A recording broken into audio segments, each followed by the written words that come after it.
News. Our guest today is Joe Terronez from the city of Silvis, and we're going to ask him a few questions because he's been active in politics. You are a unique person in the Quad Cities because you were the first Hispanic as mayor. When was that? What year was that? That was 89, and I completed it in 1993, one term. Prior to that, you were in the city council, weren't you?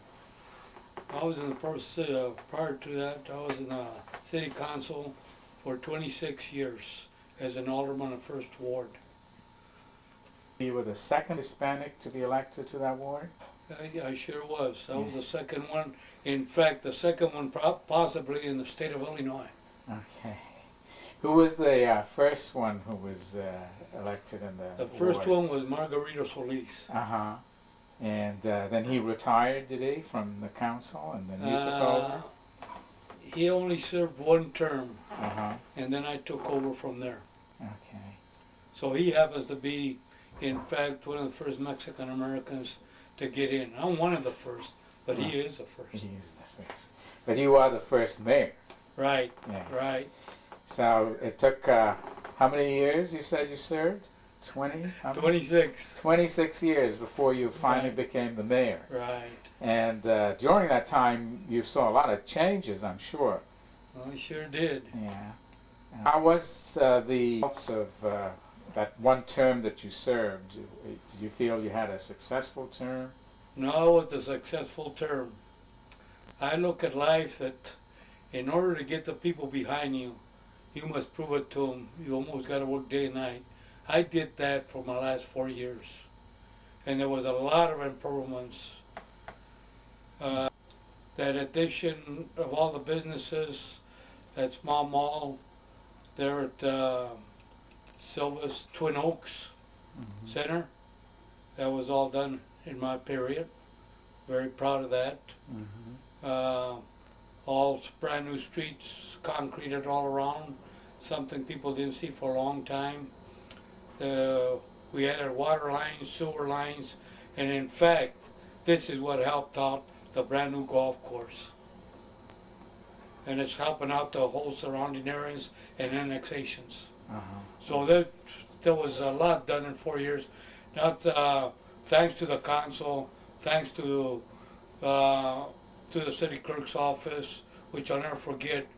No one can operate in a city, mayors or what, if it's not for the city clerk's office. They keep track of your monies, your incoming money, your outgoing monies, and so forth.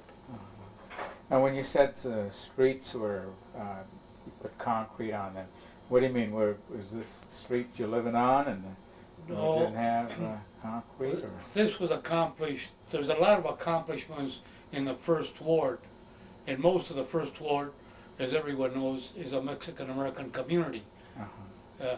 But what I was thinking or saying before was what had happened around Twin Oaks Center mall there.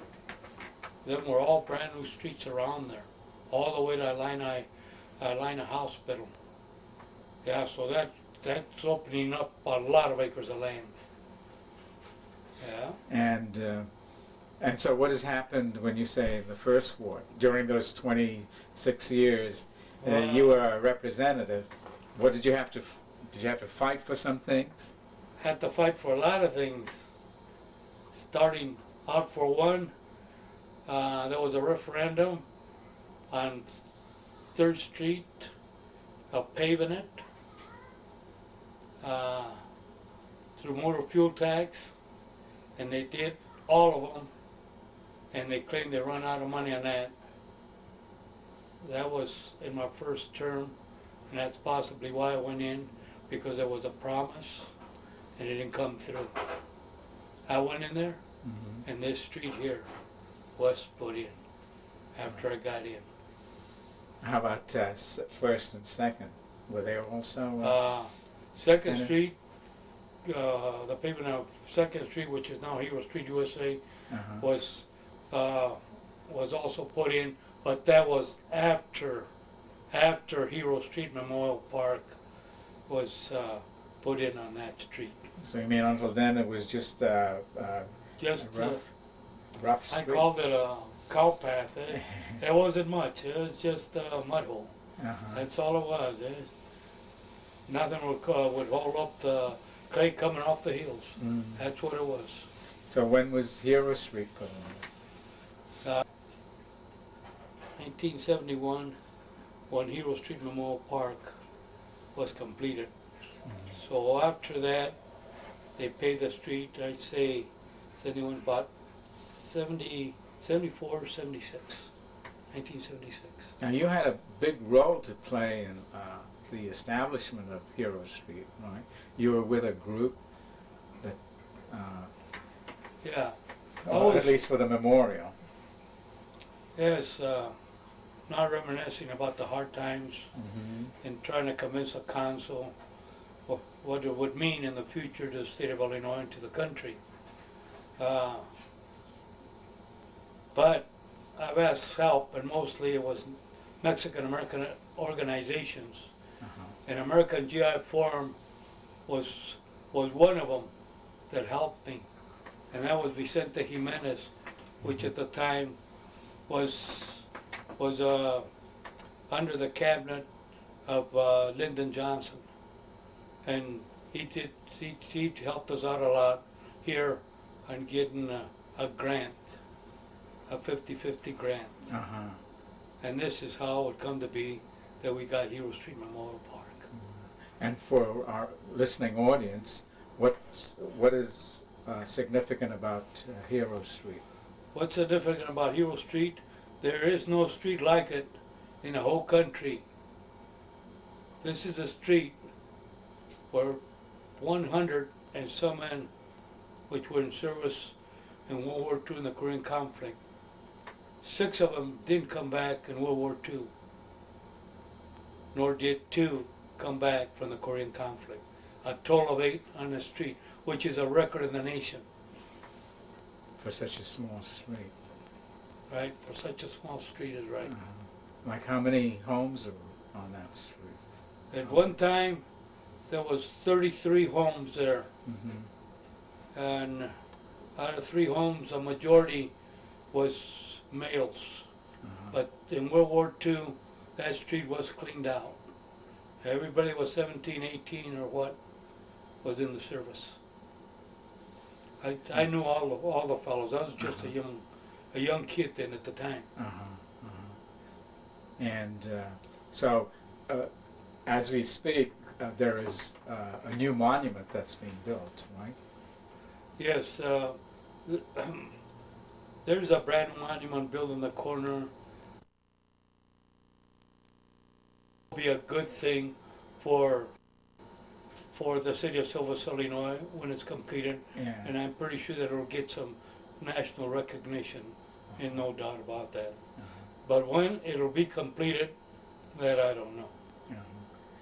Speaking about Hero Street Memorial Park, really with the intent of Vicente Jimenez, the founder of American GI Forum, the intent of his was make it a memorial park, a living memorial to these men. But really, it's a living memorial to the Mexican American community, because our parents, our dads, I played in it, 2nd generation call it, or the 1st generation Mexican American. Today I am a great grandfather, and my kids play there and have played there.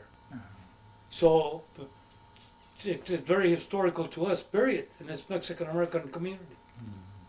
Yeah? Yeah, and so you're very proud of that achievement, right? Sure am. Sure am. You think that my dad walked through that park many a time before it became a park, and had some good times there on Hero Street, right on all that property. So it brings a lot of memories, and them memories will never fade away. Never.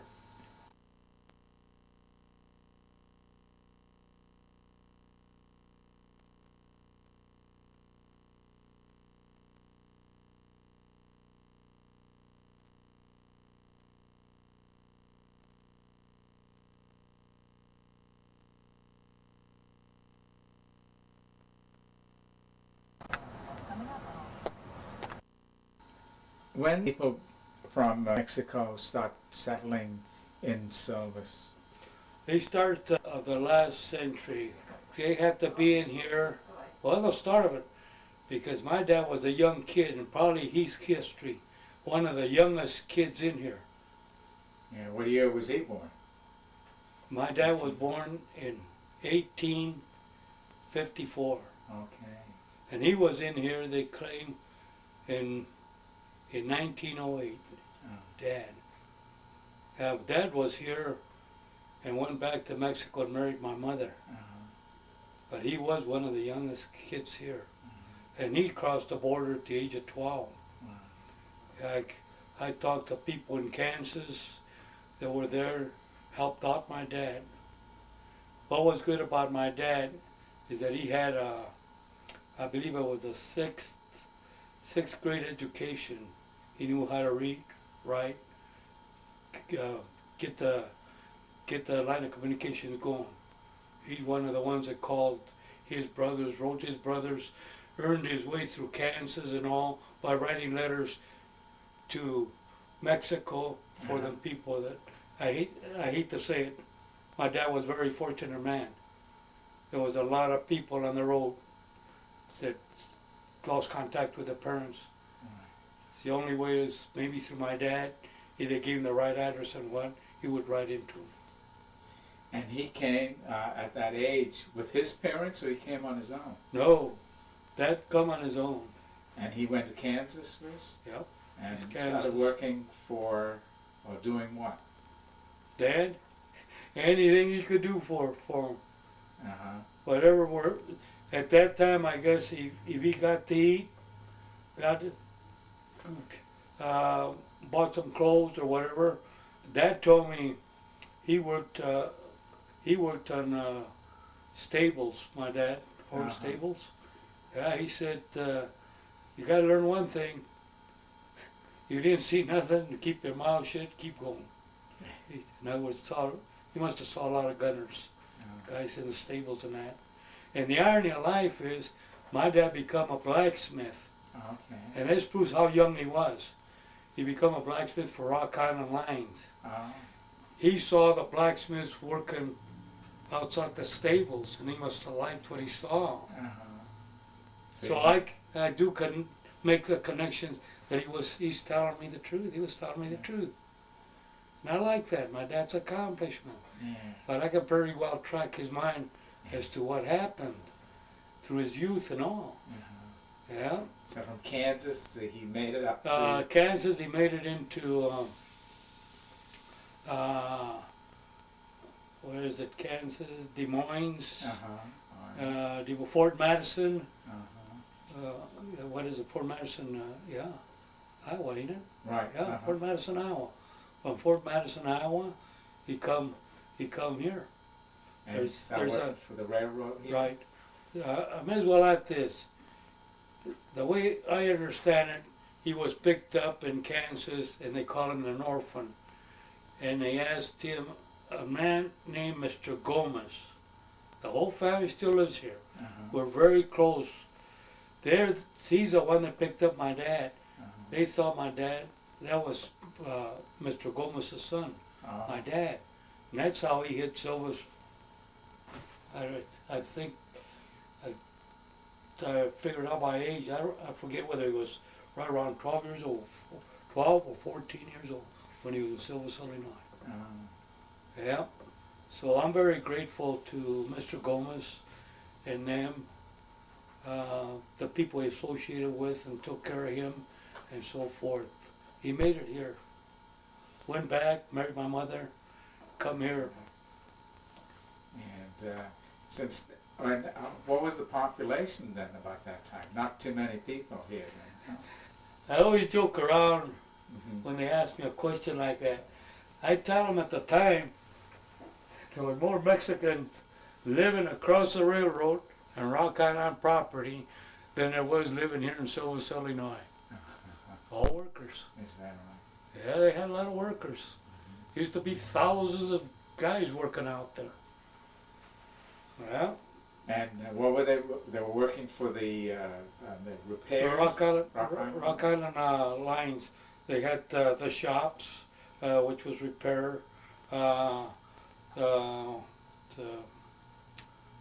uh, well, name it. They were all over. Roundhouse, they had a roundhouse there. Uh-huh. Uh, gee, they had all kinds of Right. departments at the Okay. time. I can't mention them, So, but they had people working all over. Nothing motorized at that time. You pushed them two-wheelers. Everything was loaded onto them. You just pushed it. I never worked in that time. I wasn't even born, but this is what I can imagine. I used to see it even when I was growing up. I used to go see my dad at the blacksmith shop, take him lunch. I was just a little kid. Oh yeah, I got some beautiful memories. I seen my dad work, crossing the viaduct over the railroad, which by the way the viaduct is no longer there. The credit union is down. That's right the area where it was over. Yeah. I used to run up and down those places. In fact, I saw my dad and those guys run up and down those steps. That's how I remember that. Beautiful times. What I remember about my dad. Yeah. And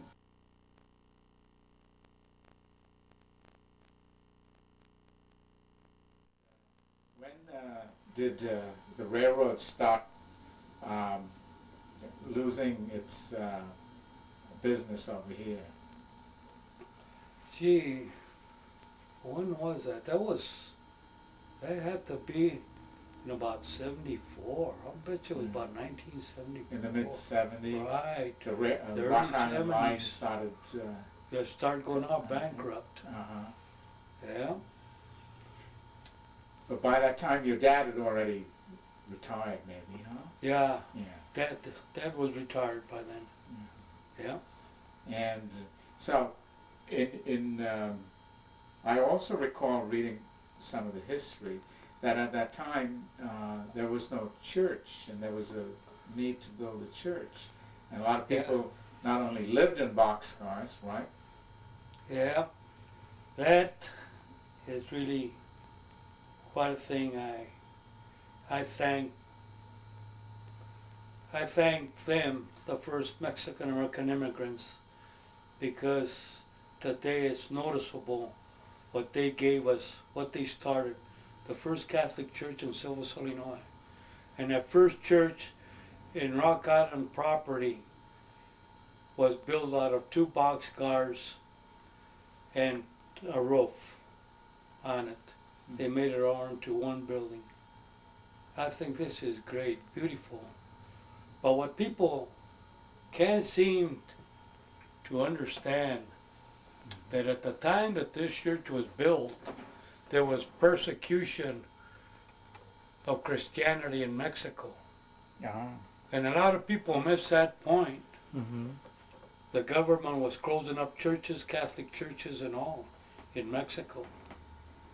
So the first Mexican migrants that come here, they get it pretty lucky. There was a war and they started coming here, and before the war. And then I believe that a little history was missed, that they were also coming because of the persecution in Mexico. Against the church. Against the church. They closed up churches and all, the military took it over. Yeah. Right here, our neighboring country, Mexico. Yep. So a lot of the people saw the Civil War in Mexico, and saw the persecutions in Mexico on Catholicism. And so that, how long was that church there before? I believe that the first church, which was the double box cars with a pitch roof on it, was built in about 1927. That's 2 years before I was born. I say about that era. And then another church was built right here. Okay. And the second church, which was also made by the Mexican migrants, was on 4th Street, Silvis. And that's where I was brought up as a kid. My dad built our home. Oh, I'd say he must have built it about a year that I was born, because my brother that follows me, Albino Terronez, he was born in that home, and he was born 1930, a year after I was. So that's how I can record it pretty good. So most likely that church was already built. Must have been built about 1930. Yeah, and from Our Lady of Guadalupe Church, I think it was 1968. The brand new one was built on 17th Street, Silvis. And hey, this is something. We better do something about this. These people are Catholics. They're really Catholics. We got to help them out. And that's how it come to be that they got the mission, which was also 4th Street Church. Yeah. And our parents and all worked there. They built that church. Also built it. Let's put it that way. Right. They also built that church on 4th Street. Yeah, they dug the foundation. Right. Put the bricks. And, Right. The and lumber, the roof, completed it. some of the people who worked on that are still around these days, aren't there? Many of them who really helped. Well, we might. Yeah, there's still some. They're up there. Just a few. They're up there in their 80s, 90s. Right. Some of them, but they're living. Right. Still got some living that worked on it. Oh, yeah. Say that in the early years, then there was discrimination with the when you say this is the Mexican American community in the first ward, was it sort of trying to segregate the population? Yeah. Well, they claim that we were moved out, or our parents were moved out of Silvis Yards because of taxation. Okay, I can see that. They weren't getting any taxes for the homes, real estate and so forth. But by the same token, they did give them some land, which was Hero Street, 3rd Street, which is in the best part of Silvis, Illinois. The creek on one side, the big bluff on the other side, and so forth. But housing, I don't know. They built their homes and so forth. There's some that still exists, so it must have been pretty good work on it. But there was really no building codes, nothing. They went on their own. A lot of things could have been done a lot better for them. But what was accomplished here in the community was great. They managed to be carpenters, electricians, and what have you. You got to hand it to them. They did a good job in this community. From the Mexican American community, and being the only one on the council, did you feel there was enough cooperation, or how did you make your voice heard? At the first, when I first went in there, call it discrimination and all, but we all got to face it. We all got to face it that the color makes a lot of difference. And I feel it in there. I realized it, that the first Mexican or the second Mexican, one of the first, in fact, the state of Illinois, they didn't know us, they didn't know our culture, they didn't know what we really stood for. And we were here because our parents wanted a better country to live in. And I don't think they quite understood that. But I had my battles. I'd be a liar if I said I didn't. But I've had such a quotations. I'm in here because I'm voted in by the people, and I come in here to do my job for that community, as well as for the whole city. There was questions asked to me to prove some of the points. By the way, Joe, are you an American citizen? Right there in the council. Are you? I, I look at him, yeah, that's a good question. I was born right across the railroad.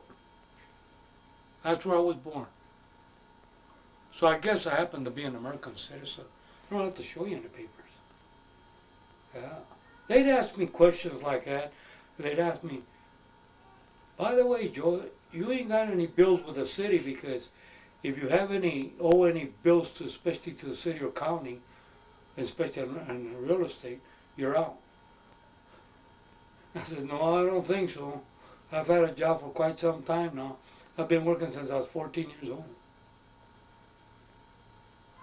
By the way, do you own a home? This home, Dad and I, my brothers, my father-in-law, we built this home.